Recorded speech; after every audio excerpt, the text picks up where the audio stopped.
Olá, tudo bem com vocês?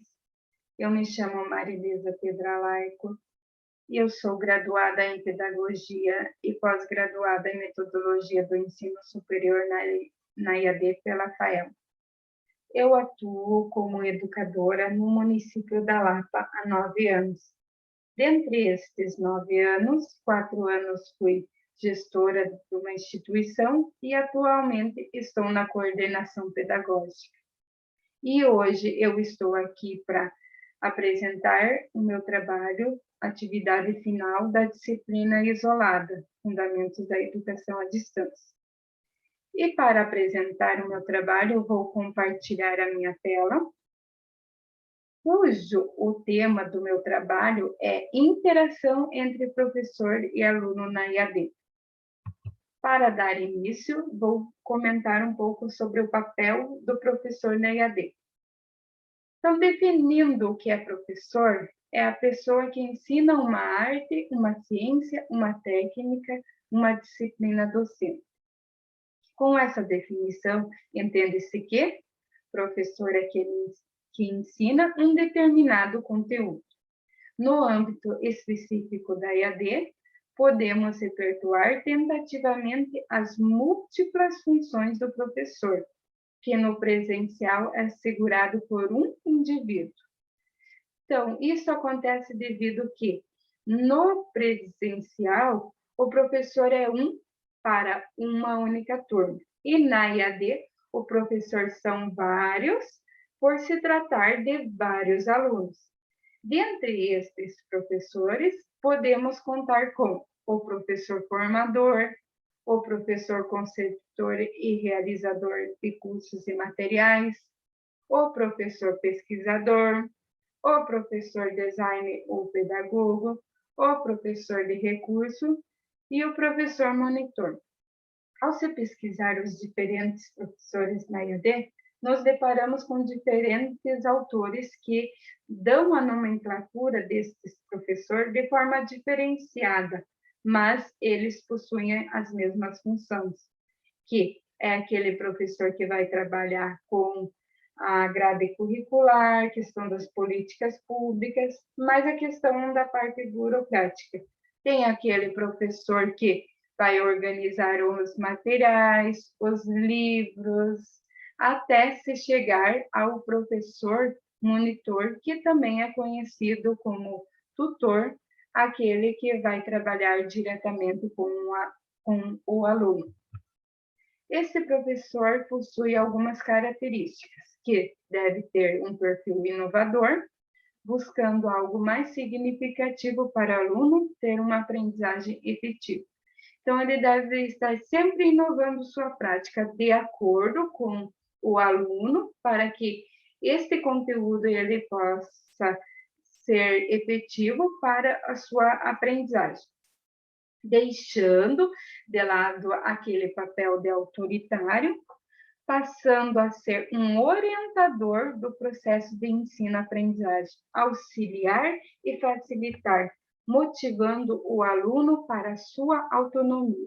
Então, ele deve deixar aquela educação tradicional de autoritário, passando além de ele aprender, ele ensinar, ele vai estar aprendendo junto com o aluno, orientando e motivando este aluno.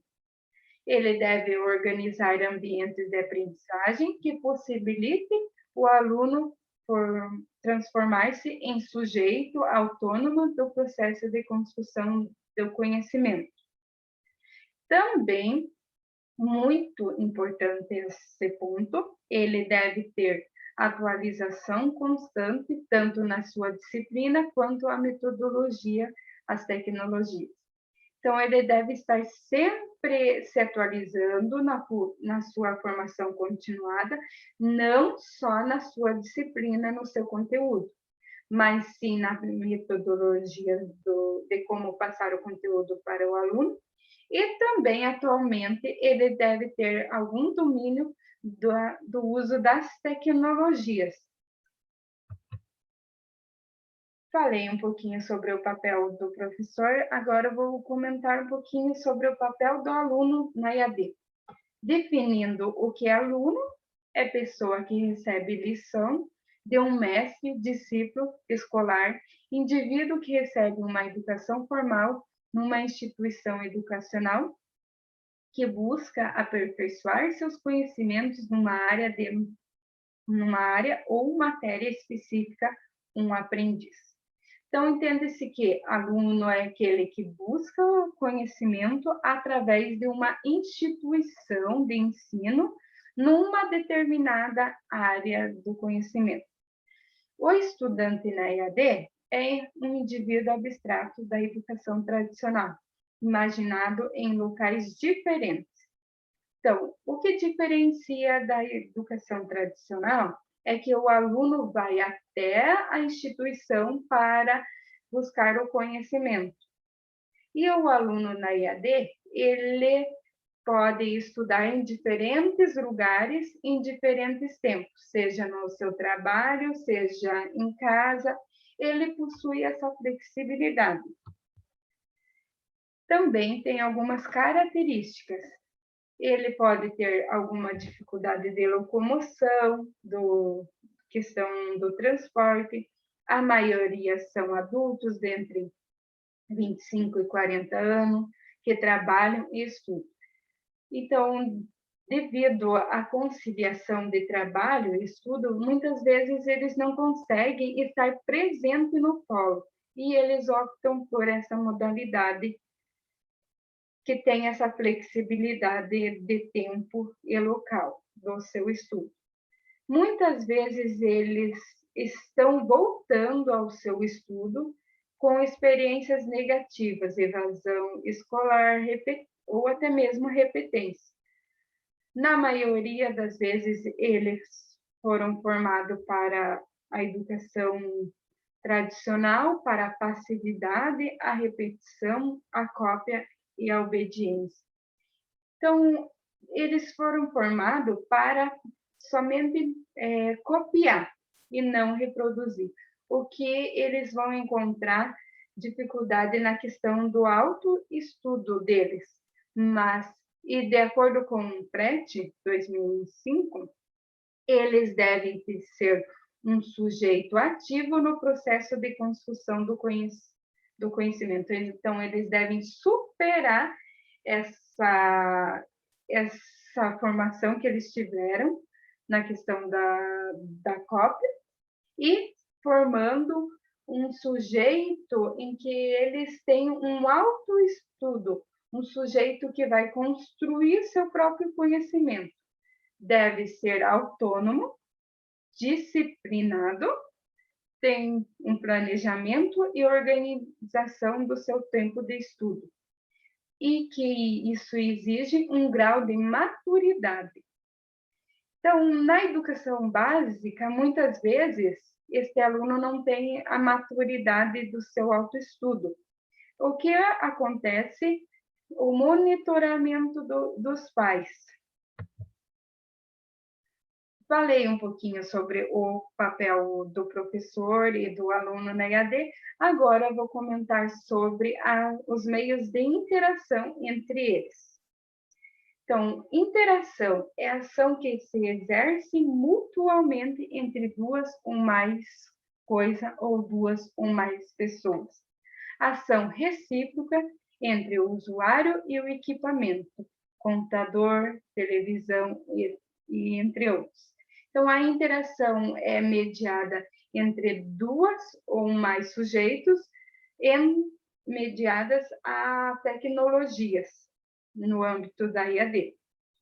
E, se tratando de decreto, o número 2494, de 10 de fevereiro de 1998, que regulamenta o artigo 80 da LDB, ao definir educação à distância é uma forma de ensino que possibilita a autoaprendizagem com mediação de recursos didáticos sistematicamente organizados, apresentados em diferentes suportes de informação.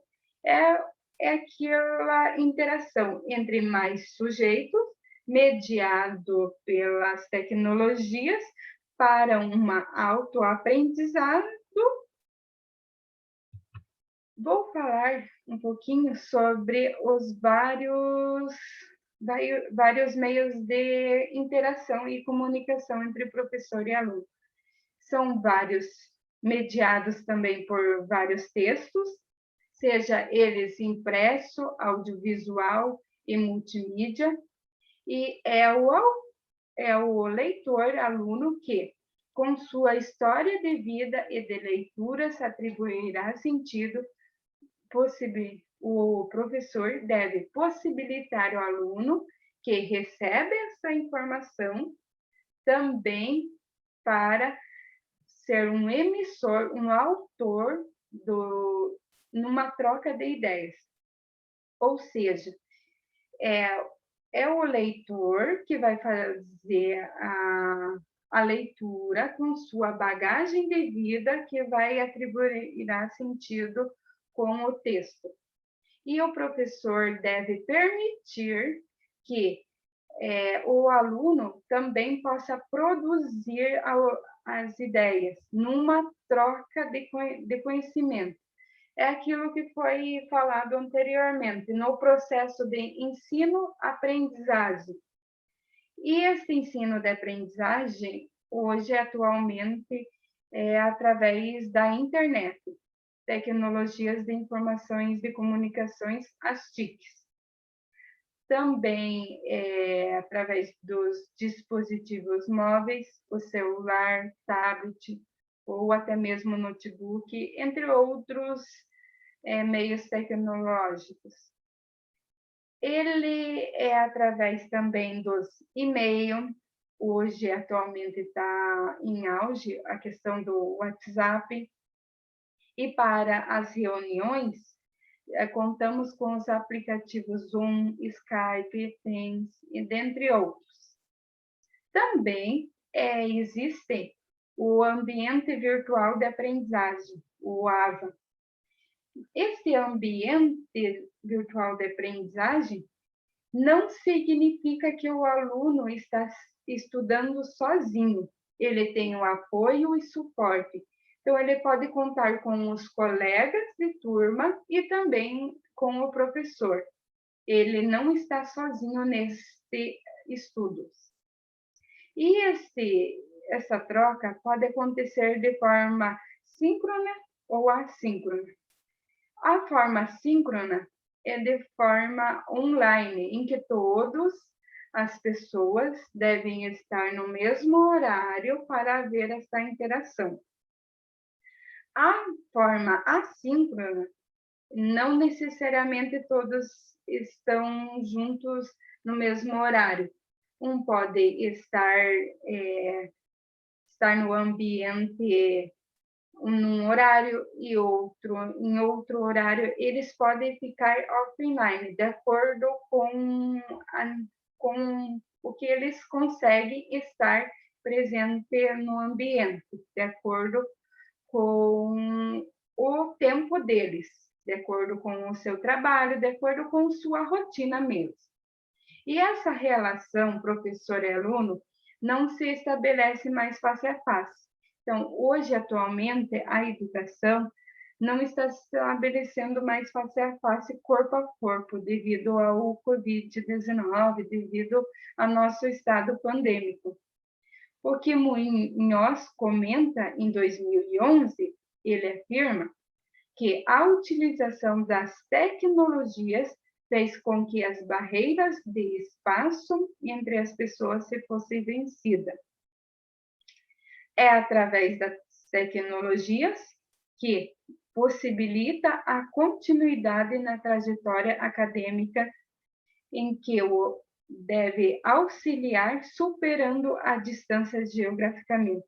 Então, por mais que nós estamos vivendo num momento pandêmico, as tecnologias vêm muito acrescentar em nosso dia a dia, auxiliando e dando continuidade no processo, na trajetória acadêmica do aluno. Cabe ao professor a escolha e a organização do conteúdo e deve estar bem claro suas intenções e seus objetivos em relação ao currículo do curso específico com sua proposta. Então, por mais que tenha vários meios tecnológicos de comunicação, o professor deve estar claro com os seus objetivos, de acordo com a grade curricular, de acordo com a proposta de ensino. Então, este foi a minha apresentação do trabalho. Espero que tenha contribuído de alguma forma. Então, é isto.